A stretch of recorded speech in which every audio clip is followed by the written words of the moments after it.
شهر رمضان الذي أنزل فيه القرآن هدى للناس وبينات من الهدى والفرقان.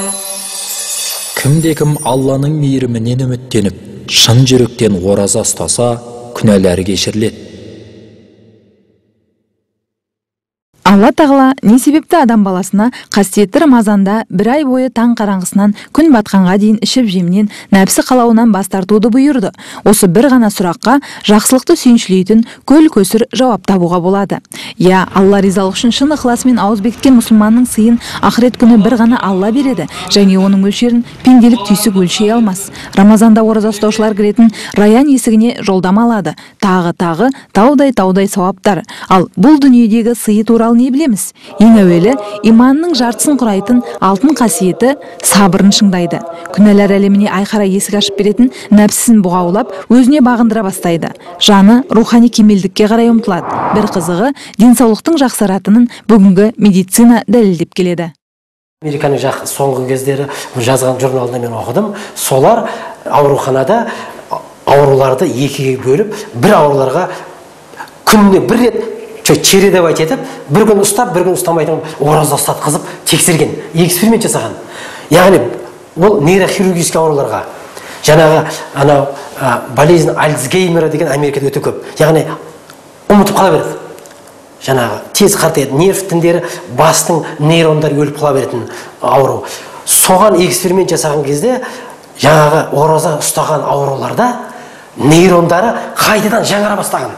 Таң қалған. Ненің әсерінен? Мүмкін басқа шыға десе, ораза ұстағанда да. Мінекей. Уәлихан Қошқарәліұлы еліміздегі балаларда кездесетін онкологиялық, яғни қатерлі ісік ауруларын ғылыми түрде зерттеген ең алғашқы дәрігер ғалым. Алланың қалауымен қатерлі ісіктің де алдын алуға болатынын айтқан ол, мұсылмандық 5 парызын орындай бастағаннан бері медициналық емдеу тәсілі мен түсінік танымы кеңейе түскенін айтады. Ал ораза ұстаудың пайдасы жайлы дәрігер ретінде таңнан таңға дейін айтуға дайын.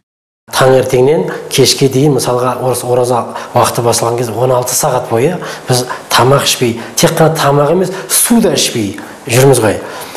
Негізі бұлай алып қарайтын болатын болсақ, тамақ қалай жүреді? Ауызға алған тамақ шайнау арқылы, біздің сілекей безімізден сілекей арқылы тамақтар ыдыратылып, майдаланып, өңеш арқылы асқазанға түседі. Асқазанда ұйқы безі, поджелудочная железа, бауыр, печеннен өттен бөлінген сөлдер, яғни тамақты бөлетін специально гастроэнтерологический сөл деп айтамыз, гастрин, пепсин дегендер, солардың арқасында ішкен жеген тамағымыз асқазанда диірмендегідей құсап шыланады. Сөйтеді бәрі сол жерде кесіліп тазаланып деген сияқты 2-4 сағаттың ішінде асқазандағы тамақтардың барлығы асқазаннан ішекке қарай ауысады. Тонкий аш ішекке, аш ішекте 1-2 сағаттың ішінде олардың барлығы сөлімен айналып всасывание басталады. Яғни ас қорыту процестер жүре бастайды. Ас қорыту процесі негізі ауыздан басталады. Ауыздағы сөлімен айналу, асқазандағы сөлімен айналу деген сияқты содан басталады. Негізі асқазанымызда бізде 4 сағаттан кейін тамақ қалмайды екен. 4 сағаттан кейін асқазанда кетіп қалады. Соған байланысты мысалға медицинада біз өз өмірде де режим дейміз ғой. Мысалы таңертең сағат 8-9-да тамақ ішеміз. Одан түс уақытса түскі тамақ 12-1-де, арасы 4 сағат уақыт болып қалды. 12-1-де тамақ ішеміз, одан кейін 6-7-де тамақ ішеміз ғой негізі. Сол 4 сағатты пайдаланып отыру керек негізі нормада. Сонда 4 сағат сайын асқазан босап тұрады. Енді біз жыл бойы, 11 ай бойы асқазанымызда аузымызда тоқтамайды. Одан өңешіміз жұмыс істеп жатыр, асқазан жұмыс істеп жатыр, ұйқы безі жұмыс істеп жатыр, өт жұмыс істеп жатыр, бауыр жұмыс істеп жатыр. Ішектердің барлығы жұмыс істеп, бүйрек істеп жатыр деген сияқты. Қуық безіміз, қуықтан сыртқа шығарылып жатыр деген сияқты. Міне, мұрнымыз сімбіреміз, аузымыз түкіреміз, осының бәрі жұмыс істеп жатыр. Қанша ағза? Мен жүректі айтып тұрған жоқпын. Себебі одан сорылғандардың бәрі қанға сорылады. Қаннан жүрекке барады. Жүрек деген оның бәрі мотор болып айналдырады ғой. Қанша ағза жұмыс істеп тұр. Мінекей, осының бәрін 12 ай жұмыс істеген нәрсені 1 ай демалтуға болады ғой. Біз деген өмір бақи, 60 жыл өмір сүреміз бе, 70 жыл өмір сүреміз бе, солардың бәрі тоқтамай жұмыс істеп тұрады ғой.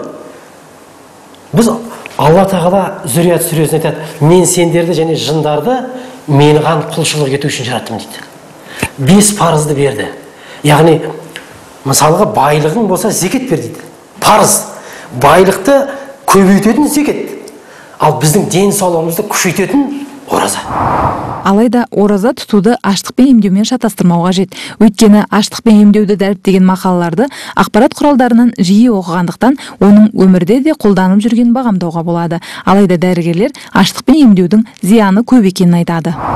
Күні бойы қарны ашқан шөлдеген адамдар бірінші шай ішеді, одан жаңағы құнарлы тамағын жейді, содан кейін барып жаңағы жаны жай тауып кішкене тыншиды. Ал енді ашығу кезінде тек қана су ішуге болады. Су ішуге болады. Ашығу кезінде. Басқа тамақ ішуге болмайды. Ал енді оның теріс жақтары бар. Ашығудың теріс жақтары бар. Өйткені адам мүлде қоректік заттар қабылдамаған соң, оның организміне тіршілігін сақтау үшін қуат керек. Ол қуат тамақпен келеді. Сондықтан жаңағы ашыққан уақытта организм тіршілігіне қажет қуатты организм өзінің ішіндегі, өзінің денесінің құрамындағы қоректік заттарды пайдалану арқылы, соларды жою арқылы іске асырады жаңағы. Таза. Сондықтан майлар,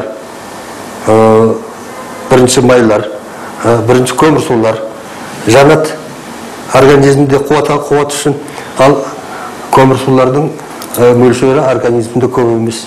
Бауырда тек 200 грамм ғана гликоген бар.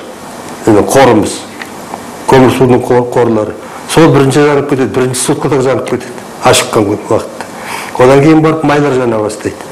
Майлар жанған уақытта жаңағы сұлу болам дейтін қыз келіншектер арықтай бастайды. Сөйтіп майлар жанып азая бастайды, дене салмағы азая бастайды. Бірақ жаңағы майлар жанған уақытта организмде қосымша су пайда болады. Эндогенный су дейміз. Эндогендік су. Эндогендік су жаңағы зәрмен шықпаса, онда дене салмағы ары қарай азаймай тұрып қалады.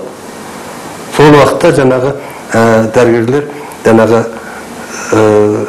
жаңағы артық су, эндогендік суды организмнен аластау үшін жаңағы зәр жүргізетін дәрілер береді. Содан барып, әбден жаңағы май қоры азая бастаған уақытта организмге өте қажетті белоктар, тағамның ағуызы белоктар жана бастайды. Бұл организмге түсетін ең үлкен ауыртпалық осы болып есептеледі. Өйткені белоктарды жандыруға болмайды. Ондай мақсатпен. Белоктар адамның организміне гормондар, ферменттер, және тағы басқа антителалар, қорғануға қажетті заттар, соларды құру үшін белоктар қажет. Ал белок жанып организмдегі қоры азая бастаса, ол организмге өте зиян болады. Ораза пышақсыз операция. Өз тәжірибелерінде оразамен емдеуді кеңінен пайдалана бастаған неміс ғалымдары осындай қорытынды жасаған. Сондықтан ораза тұту рухани әрі материалдық медициналық диета саналады. Нәпсінің қалауынша тынбастан ішіп жеу денсаулыққа ғана зиян тигізіп қана қоймайды, алдына келген астың адал арамдығын ажыратпастан асай беруге дағдыландырады. Сондықтан көбіне күнәлі әрекеттерге бастау болатын нәпсінің жүрек пен рухқа бағынуы қиындай түседі. Ал қасиетті Рамазанда бір ай бойы нәпсі ораза арқылы тәртіпке бағына бастайды. Жаратқан Раббымыздың бұйырған әмірлеріне бас июді үйренеді. Халқымыз да о бастан ауру астан деп түйіндеген. Оның пайдасы бірінші адамды өзін-өзі ретпен белгілі бір уақытта тамақ ішуге үйретеді. Адам өзін-өзі бақылай алады, өзін-өзі ұстай алады. Соған көзі жетеді. Ораза кезінде бұл адамдар сол жаңа тәртіпке, жаңа тамақ ішу ретіне үйренуге мәжбүр болады. Бұл оразаның ең маңызды пайдасы деп есептеймін.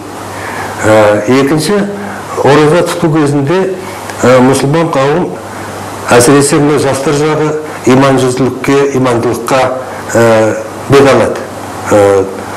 Алла Тағаланың жазып кеткен жаңағы ережелерін сақтауға тырысады.